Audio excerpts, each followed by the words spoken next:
Assalamualaikum warahmatullahi wabarakatuh. Nama saya Nur Fatihah binti Abdul Sani. Saya memilih tajuk asas makanan iaitu standard pembelajaran 8.0 menyediakan dessert. Saya memilih langkah 2 iaitu mengenal bahan dan alatan untuk memasak. Jadi di sini terdapat beberapa bahan dan alatan yang digunakan untuk memasak dessert puding kastad jagung. Yang pertama ialah susu cair, jagung dalam tin, tepung kastad, gula pasir, air dan juga alatan yang digunakan untuk memasak iaitu kuali, sudet dan juga bekas acuan. Jadi, sebelum kita memulakan aktiviti memasak kita, mari kita mengenal bahan dan alatan yang akan digunakan untuk memasak dengan lebih terperinci.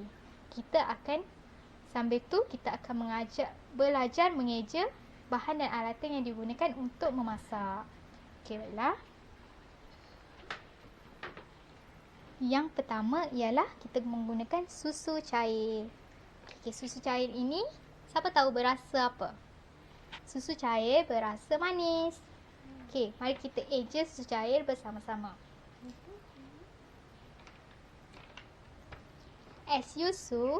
susu, susu. CHIRR, cair. Susu cair. Susu cair ni kalau kamu boleh lihat dia berwarna putih susu. Bahan yang kedua ialah jagung dalam tin. Okey, jagung dalam tin. Cara nak mengejanya ialah Gung, jagung. tin. Okey, jagung tin. Okey. Jagung dalam tin ni bermaksud jagung tapi yang telah diproses dan telah dimasukkan ke dalam tin supaya kita boleh mudahkan kita untuk memasak. Yang ketiga ialah tepung kastad. Tepung kastad ni ialah tepung yang kita gunakan untuk kita menyediakan dessert dan juga membuat kuih. Okey, mari kita eja sama-sama ya. Pung, tepung. Kastad, tepung kastad. Okey. Seterusnya ialah kita menggunakan gula pasir. Okay. Ni gula yang kamu selalu makan tu. Yang selalu ada di dapur mak kamu. Okey. Ejanya gula, pasir, gula pasir. Okey, siapa tahu gula pasir ni berasa apa?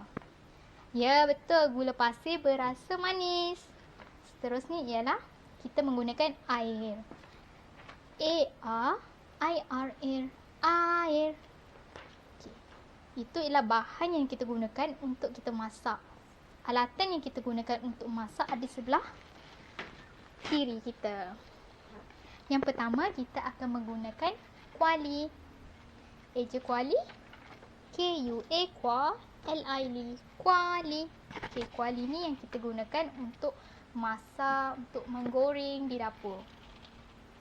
Seterusnya kita ada sudet. Okay, sudet ni apa fungsi dia?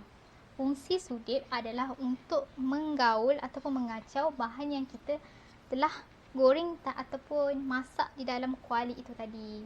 Okay, cara nak eja sudet. Sudet. Okay, seterusnya kita ada bekas acuan. Siapa tahu fungsi bekas acuan?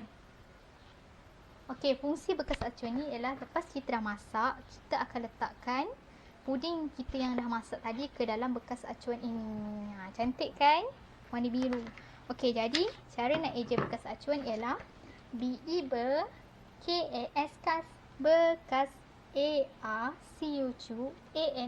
acuan. Bekas acuan. Okey, seperti yang kamu dah belajar tadi. Jadi inilah bahan dan alatan yang kita gunakan untuk kita memasak puding kastad jagung kita. Faham semua? Okey, sampai situ sahaja. Terima kasih.